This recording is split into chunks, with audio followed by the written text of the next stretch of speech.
Alors, la gestion du temps est un facteur aussi, on va dire, de tension. Quand on vient donc d'une autre culture, comme la culture nord-américaine ou la culture européenne, la gestion du temps est une notion qui n'est pas totalement intégrée dans le schéma cognitif des entreprises au Maroc. Donc, à cet effet, je peux donner quelques exemples concrets. Aujourd'hui, l'entreprise où je travaille donc, soumissionne à des marchés et donc un délai à respecter, un délai d'exécution de travaux à respecter. Et j'ai constaté la plupart du temps que les délais sont largement dépassés. D'accord?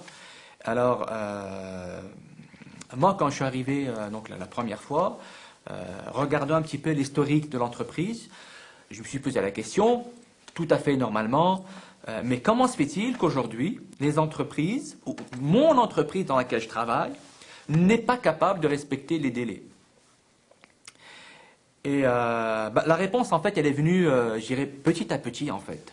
Et je me suis rendu compte que la notion de temps, la gestion de temps, est un facteur qui est largement sous-estimé dans les entreprises au Maroc, et principalement les entreprises familiales.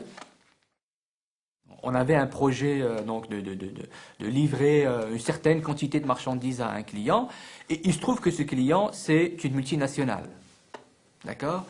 Et qui dit multinationale dit forcément respect des délais, de la qualité, etc.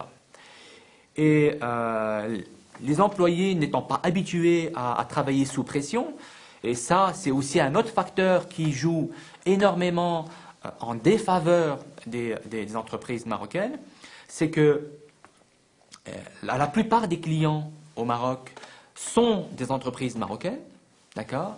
Donc il s'installe en quelque sorte on va dire un climat, d'accord, certes de confiance, certes un climat où les entreprises entre elles trouvent toujours un terrain d'entente, ok?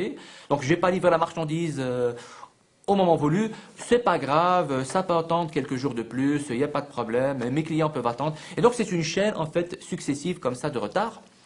Mais il se trouve que quand on a un client de genre multinational ou un client étranger, ben là il y a des problèmes. Et tout dernièrement, donc, on a eu affaire à ce cas-là, où il fallait livrer une certaine quantité de produits finis aux clients.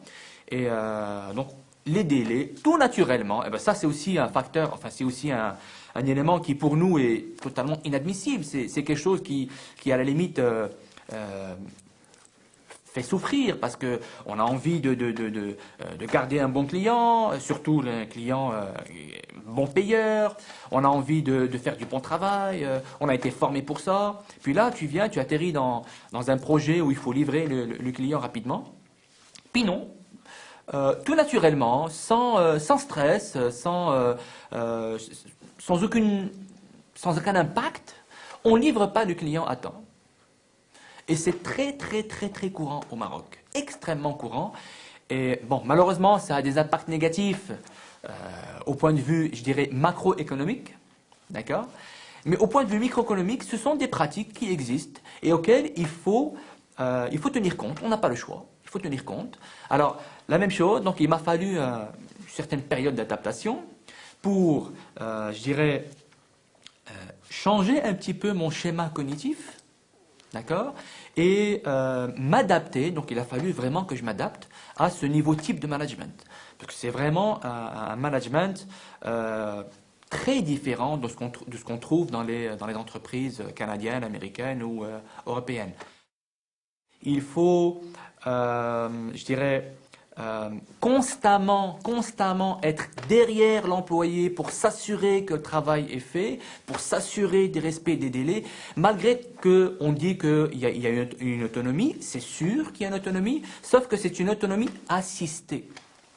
Et l'assistanat, dans des pays comme le Maroc, est une notion qui, au départ, n'est pas du tout évidente. Pourquoi?